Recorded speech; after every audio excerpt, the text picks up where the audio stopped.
All right. What I want to start with is a sort of a generic question.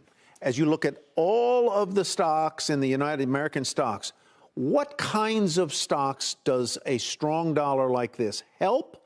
What kinds of stocks does it, in theory, hurt?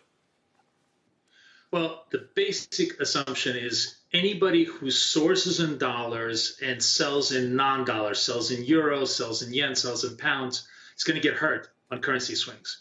Anybody who sources in euros or yen or pounds or emerging market currencies or even the yuan and then sells in dollars definitely gets a benefit. That's sort of the underlying assumption of how you want to look at the whole stock universe in terms of FX effect.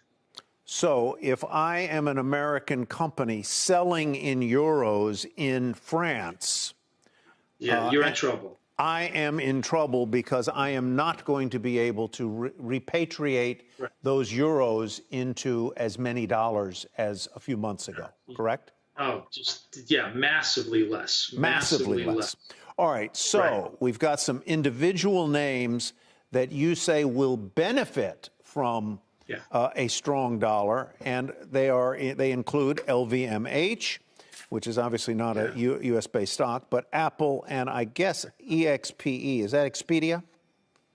Expedia, yeah. Expedia. Tell us why those. Let's start with LVMH. LVMH, luxury European retailer, we all know it. It has tremendous amount of sourcing in euros, designs in euros, also sourcing, I guess, in the yuan. It sells it sells in Europe, China, and the U.S.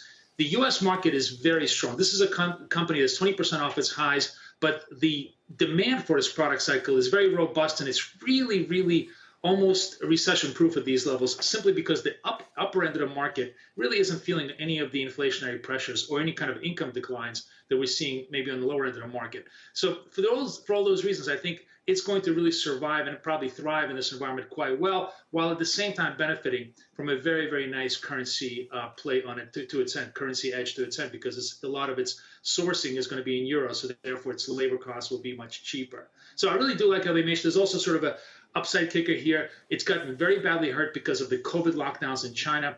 If you sort of assume, and this is obviously a speculative bet, that if President Xi gets reelected for the third term, once that happens and he consolidates his power, the COVID lockdowns may become a lot less onerous. That obviously opens up the whole Chinese market, and it's kind of like putting a beach ball underwater. They should really pop on that news.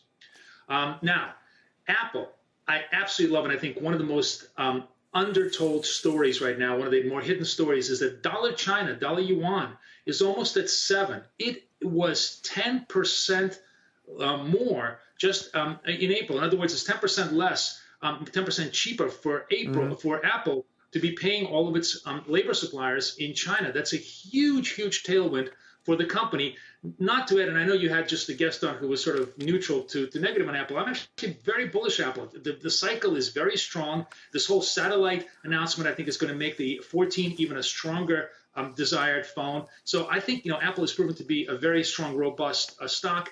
If all of these effects have positive effect, it's going to go to a $3 trillion company. Quick thought. And then finally, Expedia. Quick thought on Expedia, Boris.